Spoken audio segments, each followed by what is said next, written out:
Then there are 8-point cycles.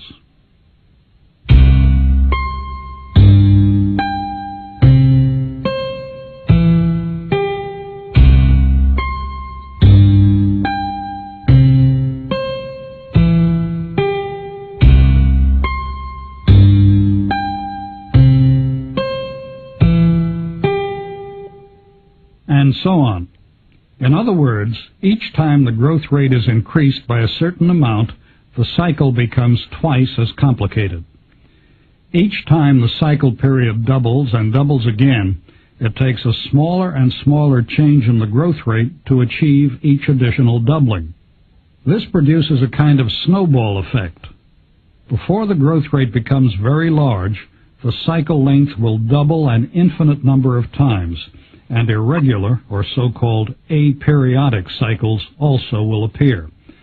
So when the growth rate is sufficiently large, the population behaves in an essentially random way.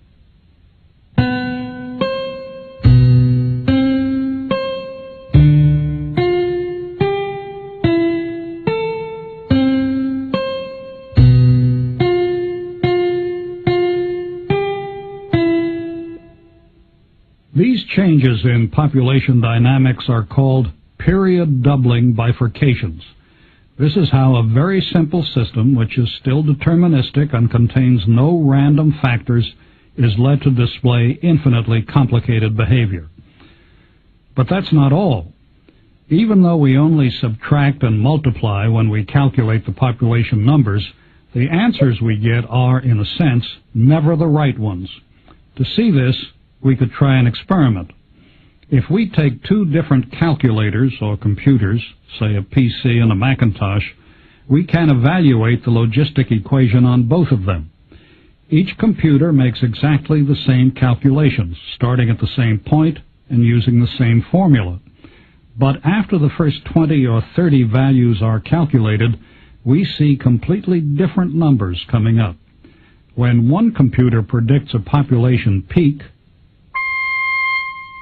the other computer may predict a low.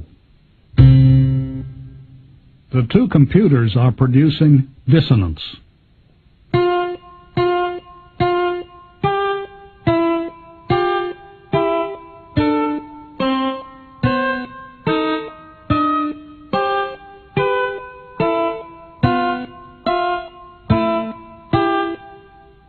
Obviously, no particular computer or calculator is the right one. The problem is that after the first few iterations, the numbers coming out of the equation are purely arbitrary. The problem lies in the attractor.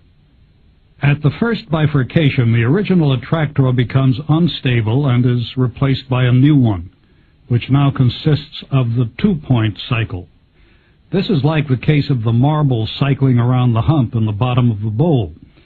Later bifurcations amount to complicating the channel around the hump. By the time chaotic behavior appears, the channel at the bottom of the bowl is spiraling in and out on itself, somewhat like the grooves of a record, but in an infinitely complicated way. Because its shape is so bizarre, such an attractor is known as a strange attractor. It is, in fact, a fractal. As the marble follows this infinitely complicated channel around and around, it appears to cycle around the bottom of the bowl in a random way. Now we can see why we get different answers on different calculators. If, on our attractor, we choose two adjacent loops that are as close as possible to each other and follow them around, we will find that for a while they will stay side by side. But soon they will move apart, and one loop will take off in a completely different direction from the other. Two marbles in these grooves will roll side by side for only a short while, and then their paths will diverge. Different calculators or computers handle numbers in slightly different ways. This is because they're constructed with different brands of electronic chips, or because they use different software operating systems.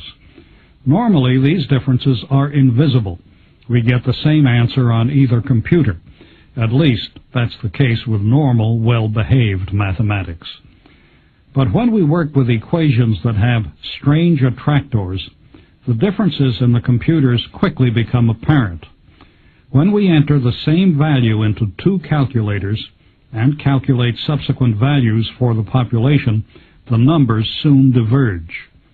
In terms of our marble metaphor, we think we have two identical copies of the attractor, and we think we have placed the two marbles at the same spot on the groove, one on each copy, so we expect the marbles to roll around following identical paths. But because of the differences between the calculators, we have in effect put the marbles on neighboring grooves, so they soon diverge. The different results might seem to be caused by rounding errors, in which case the answer would be to use a more accurate machine. But this is not the problem.